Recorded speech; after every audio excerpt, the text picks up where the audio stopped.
Thinking and learning more about these two tragedies causes a lot of anxiety for a lot of people, and rightfully so. Yeah, we do see anxiety rise in society after mass shootings, not just because of the loss, but also they're a chilling reminder. It can happen anytime, any place, and really to anyone. So we are joined in the studio by therapist Lakeisha Russell of Evolving Chair and former Waukesha County Sheriff Detective Steve Peterson. And thank you both for joining us. Steve, let's start with you. 7 years ago, we were together at the Sikh temple. We saw a high-profile mass shooting at a public place.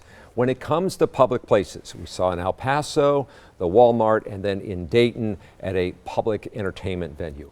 What kind of anxiety does that create for folks, and how does law enforcement try to lower that anxiety by their presence? I think just by nature, everybody's having that second thought before they go out the door to a public event about, boy, should we go there or not? But ultimately, everybody, we deal with this and we go and we don't let this interrupt our daily lifestyle.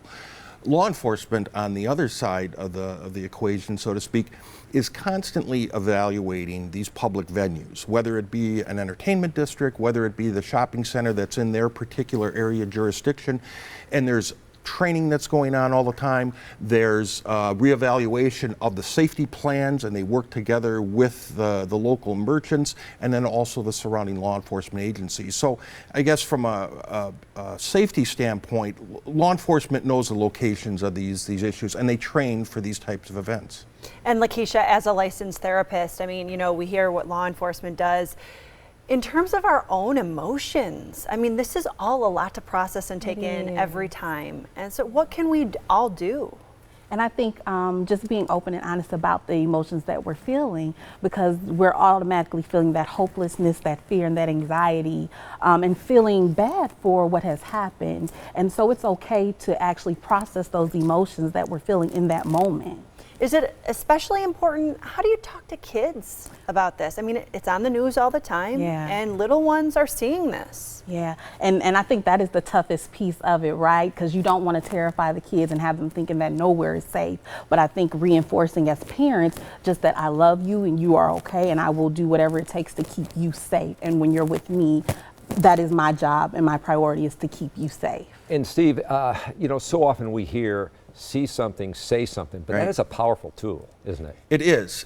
And when I used to give talks to the community, and I would often tell them, if it's enough to arouse your suspicion, it's enough where you say, what's going on with that?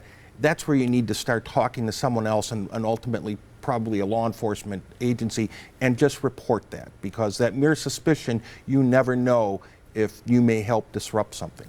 Well, we appreciate you both coming in and giving us some insight.